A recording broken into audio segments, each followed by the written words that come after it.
To my mind, they're mostly to blame for the mob of ignorant oafs with diplomas that are turned loose on the country every June. Here's Zooey still looking at the ceiling, simultaneously grimaced and shook his head.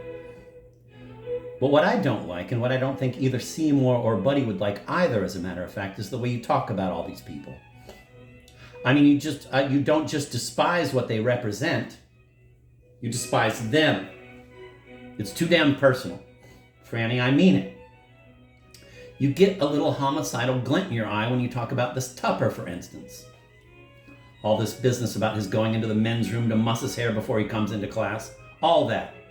He probably does. Goes with everything else you've told me about him. I'm not saying it doesn't. But it's none of your business, buddy, what he does with his hair. It would be all right in a way if you thought his personal affectations were sort of funny.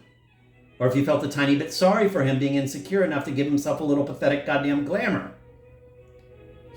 But when you tell me about it, and I'm not fooling them, you tell me about it as though his hair was a goddamn personal enemy of yours. That is not right, and you know it.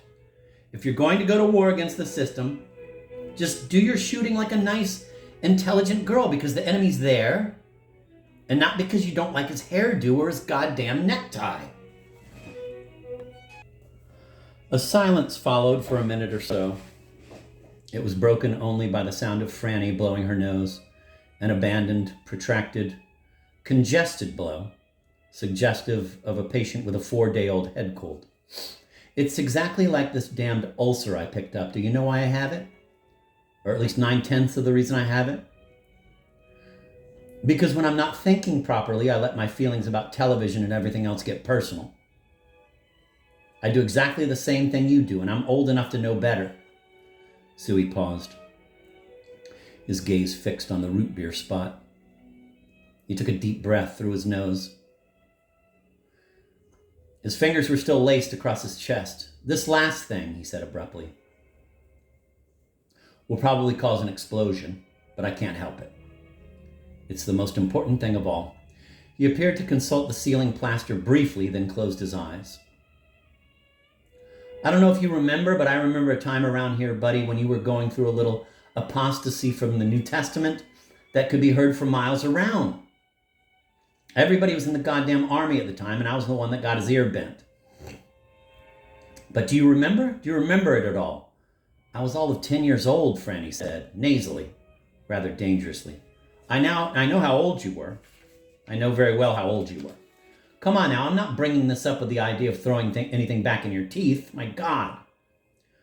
I'm bringing this up for a good reason. I'm bringing it up because I don't think you understood Jesus when you were a child, and I don't think you understand him now. I think you've got him confused in your mind with about 5 or 10 other religious personages. And I don't see how you can go ahead with the Jesus prayer till you know who's who and what's what. Do you remember at all what started off all that apostasy? Franny, do you remember or don't you? He didn't get an answer, only the sound of a nose being rather violently blown. Well, I do. I do, it happens. Matthew chapter 6.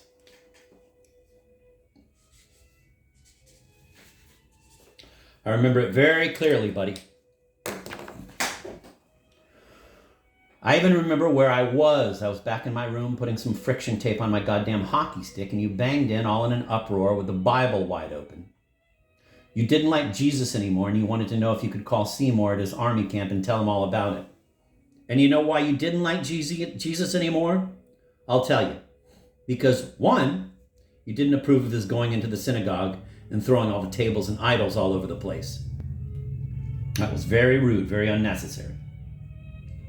You were sure that Solomon or somebody wouldn't have done anything like that. And the other thing you disapproved of, the thing you had the Bible open to, was the lines, quote, "Behold the fowls of the air, for they sow not, neither do they reap, nor gather into barns. Yet your heavenly Father feedeth them."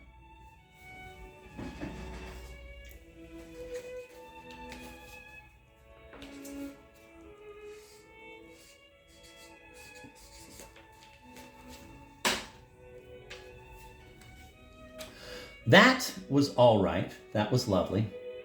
That you approved of. But when Jesus says in the same breath, are ye not much better than they? Ah, that's where little Franny gets off. That's where little Franny quits the Bible cold and goes straight to Buddha, who doesn't discriminate against all those nice fowls of the air, all those sweet, lovely chickens and geese that we used to keep up at the lake. And don't tell me again that you were 10 years old. Your age has nothing to do with what I'm talking about. There are no big changes between 10 and 20, or 10 and 80 for that matter. You still can't love a Jesus as much as you'd like to, who did and said a couple of things he was at least reported to have said or done, and you know it. You're constitutionally unable to love or understand any son of God who throws tables around. And you're constitutionally unable to love or understand any son of God who says a human being, any human being, even a Professor Tupper, is more valuable to God than any soft, helpless Easter chick. Franny was now facing directly into the sound of Zooey's voice, sitting bolt upright, a wad of Kleenex clenched in one hand. Bloomberg was no longer in her lap. I suppose you can, she said, shrilling.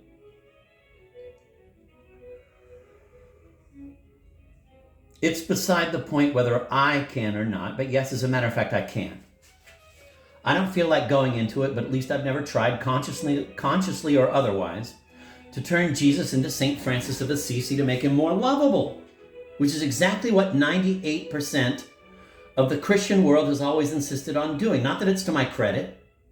I don't happen to be attracted to the Francis of Assisi type, but you are. And in my opinion, that's one of the reasons why you're having this little nervous breakdown, and especially the reason why you're having it at home. This place is made to order for you. The service is good, and there's plenty of hot and cold running ghosts. What could be more convenient? You can say your prayer here and roll Jesus and St. Francis and Seymour and Heidi's grandfather all in one. Zooey's voice stopped very briefly. Can't you see that?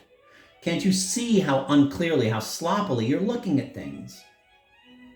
My God, there's absolutely nothing 10th rate about you, and yet you're up to your neck at this minute in 10th rate thinking.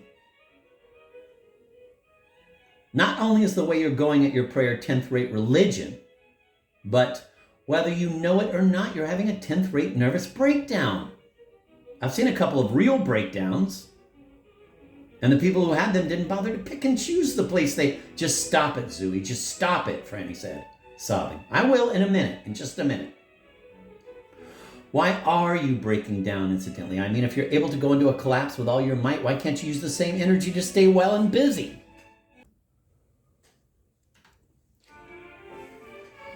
All right, so I'm being unreasonable. I'm being very unreasonable now, but my God, how you try what little patience I was born with. You take a look around your college campus and the world and politics and one season of summer stock, and you listen to the conversation of a bunch of nitwit college students, and you decide that everything's ego. And the only intelligent thing for a girl to do is to lie around and shave her head and say the Jesus prayer and beg God for a little mystical experience that'll make her nice and happy. Franny shrieked. Will you shut up, please? In just a second. You keep talking about ego.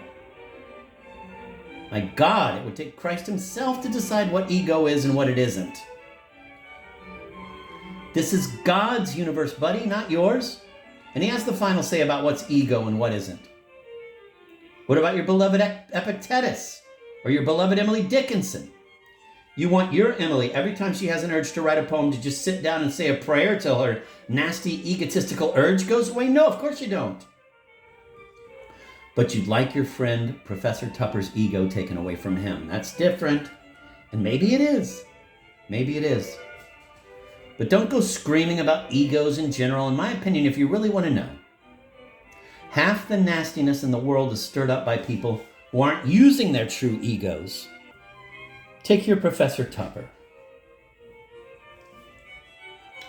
From what you say about him anyway, I'd lay almost any odds that this thing he's using, the thing you say is his ego, isn't his ego at all, but some other much dirtier, much less basic faculty. My God, you've been around schools long enough to know the score. Scratch an incompetent school teacher, or for that matter, college professor, and half the time you find a displaced, first-class automobile mechanic or a goddamn stonemason. I gotta stop, friend. It's just too good. This fucking book is so good. Oh, man. I don't even know. Just a gift that keeps giving.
My God, you've been around schools long enough to know the score. Scratch an incompetent school teacher, or for that matter, college professor. And half the time you find a displaced first-class automobile mechanic or a goddamn stonemason. Take Lesage, for instance, my friend, my employer, my Rose of Madison Avenue. You think it was his ego that got him into television? Like hell it was. He has no ego anymore. If ever he had one. He split it up into hobbies. He has at least 3 hobbies that I know of, and they all have to do with a big $10,000 workroom in his basement, full of power tools and vices and God knows what else. Nobody who's really using his ego, his real ego, has any time for any goddamn hobbies. Zooey suddenly broke off. He was still lying with his eyes closed and his fingers laced quite tightly across his chest, his shirt front. But he now ground his face into a deliberately pained expression, a form apparently of self-criticism. Hobbies, he said. How did I get off onto hobbies? He lay still for a moment. Franny's sobs, no more than partly muffled by a satin pillow, made the only sound in the room. Bloomberg was now sitting under the piano on an island of sunshine, rather picturesquely washing his face. Wow.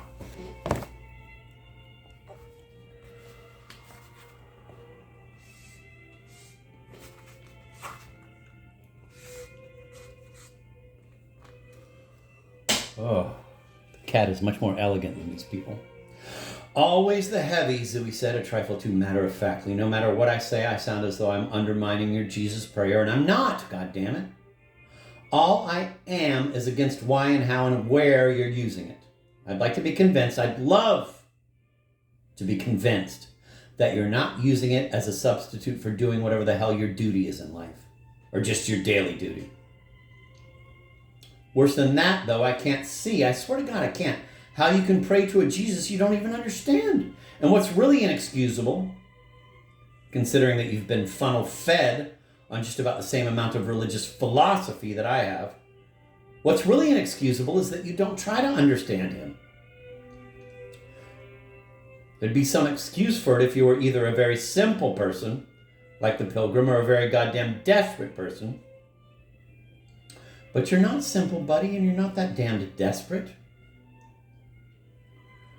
Just then, for the first time since he had lain down, Zooey, with his eyes still shut, compressed his lips, very much as a matter of parenthetical fact, in the habitual style of his mother. God almighty, Franny, he said, if you're going to say the Jesus prayer, at least say it to Jesus. and not to St. Francis and Seymour and Heidi's grandfather all wrapped up in one. Keep him in mind if you say it. And him only. And him as he was and not as you'd like him to have been. You don't face any facts. The same damned attitude of not facing facts is what got you into this messy state of mind in the first place. And it can't possibly get you out of it.